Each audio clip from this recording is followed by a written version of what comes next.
I heard.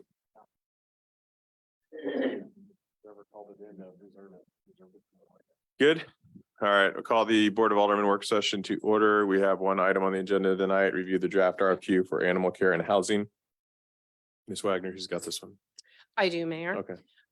In September, we reviewed with the board the fact that as we move forward in planning for the water treatment plant facility expansion, that will have an impact on our existing animal. It's not a shelter, it's our pound, but it's the Megan's Paws and Claws facility. That is several years down the road, 2025 at the very, very earliest, probably 26 and beyond. As we provided information to the board at that time, we've been in discussions with Friends of Megan's Paws and Claws. We've had discussions with area veterinarians about the possibility of providing for implementation of the animal code through a request for qualifications process. And as we presented information to the governing body at that work session, we received direction from you all to look. Please remember, we don't have to have decisions in the near term. We've got a long time to come up with plans and review options. So we're looking at addressing the animal code internally and looking at a contracted possibility. So that internal piece includes where we would house animals who are in violation of the code. Would include how we would provide perhaps expanded staffing for that in terms of an animal control officer, et cetera. And then the private side would be issuing a request for qualifications for those services, for that housing and care in coordination and in compliance with the animal control ordinance. Excuse me, the animal ordinance section 235.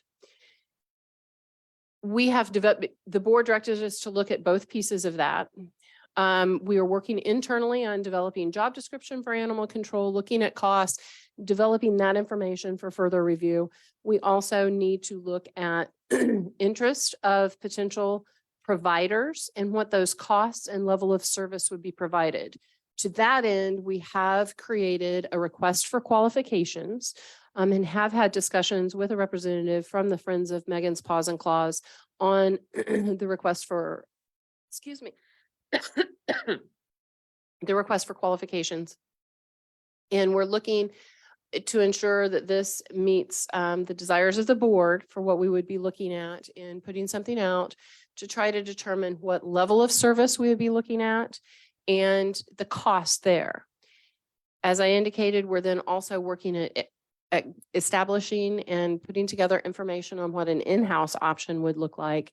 And we'd then anticipate coming back to the board sometime after the first of the year, probably in late January, February timeframe, to have the discussion of what options are, what the board desires as priorities in moving forward. This also sets us up for discussions in the budget. As I said, decisions don't need to be made right now. We need to be working toward a longer term solution.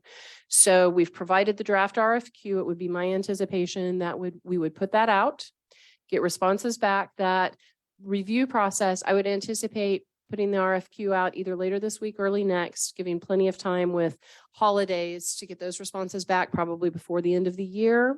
And then having review of those after the beginning of the year, and even going into some interview processes to see what services could be provided and what costs that would entail to provide us information to compare that with in-house services, and then have those discussions as to governing body priority and direction.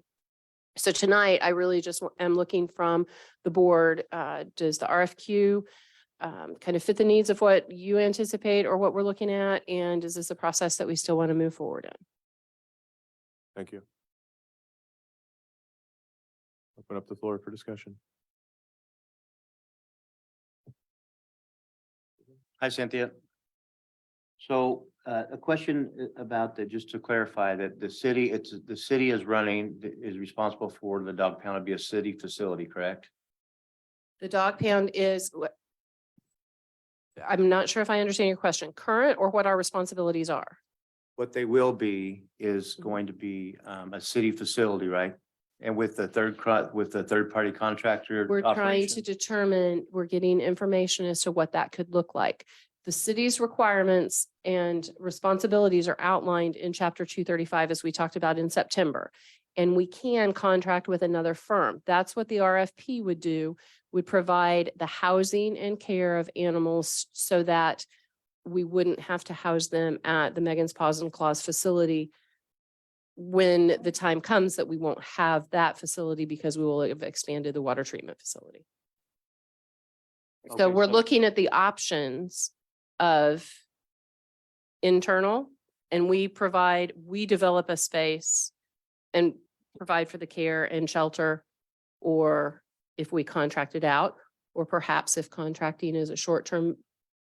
We really don't know what the options are without having the RFQ responses. Okay, and that, I guess I was asking because at the first of the RFQ, it says the city animal control function. So my question was, is it going to be a city facility and we're third party contractor? We're just exploring the options right now. We're right? exploring options right Okay, now. Yep, okay, thank you. absolutely, absolutely.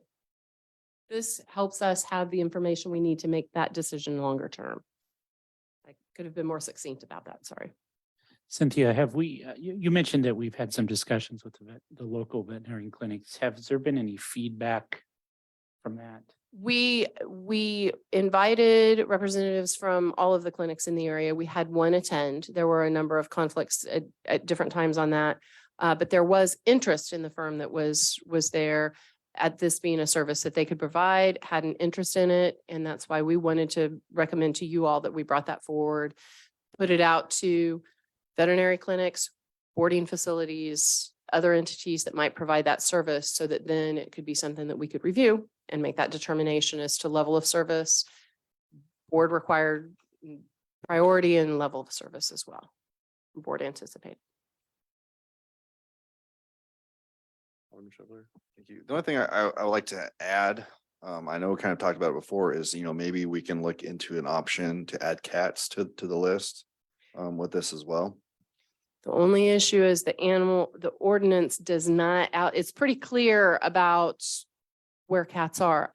One item that we've talked about, I don't know if you're talking more of addressing the feral cats. Well, I mean, Or that just just cats in given general. an option for cats that are lost. The way the code is written, it really is more clear about dogs. And so if that's something that you all want to direct us to take a look at, we could. That would be a pretty intensive review as well. Yeah, I kind of think that that's something I would like to see. Yeah, and I would second that from Alderman Chevalier. It does address mainly dogs, but also it mentions animals. And then a couple bits about cats. So it goes from dogs, a whole lot of, and a touch here of animals and cats. I think that needs to be clarified. And I think if we do go with cats, that I agree we should. I think that opens up a whole other issue that we're gonna have to talk about. Not only, like you mentioned, Cynthia, feral cats, but also drop-offs, and whether it's dog or cat drop-offs. I think that's something that. Could the audience refrain from talking while the board is discussing things, please? Thank you. So I think that drop-offs are something we're seeing now, but we're seeing them dropping them off outside of the river or in a neighborhood or something else. I think that that's something that if we say, hey, we're going to allow drop-offs, I think we'll see a flood of them. I think that's a line we're going to have to toe. So I think that needs to be addressed as well. Thank you.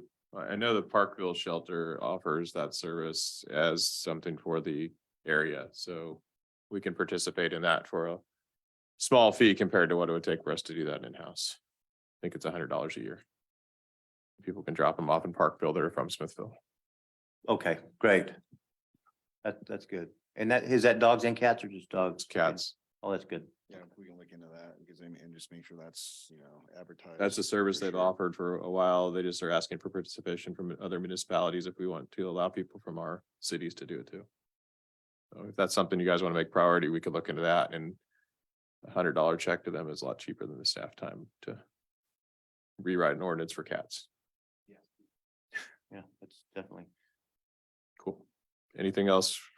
Unless we need, about picking up cats, right? Like right now we've got. Well, it's more of Sure. people that are gonna drop them off if they don't want to keep them. That's the situation we get more is somebody calls the shelter and says, I have a cat I don't want to take care of. Will you guys take it?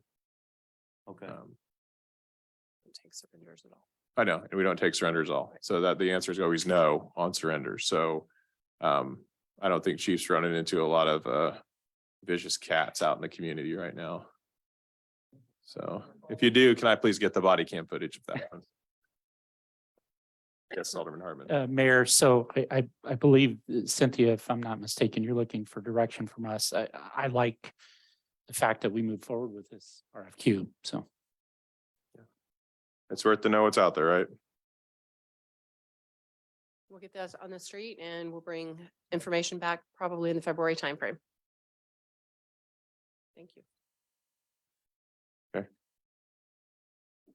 That's our only item for the work session. It's 6:41. I'll entertain a motion to adjourn. Thank you. Do I have a second? Second. All those in favor of adjourning, say aye. Aye. All opposed, say no. Stand adjourned until 7.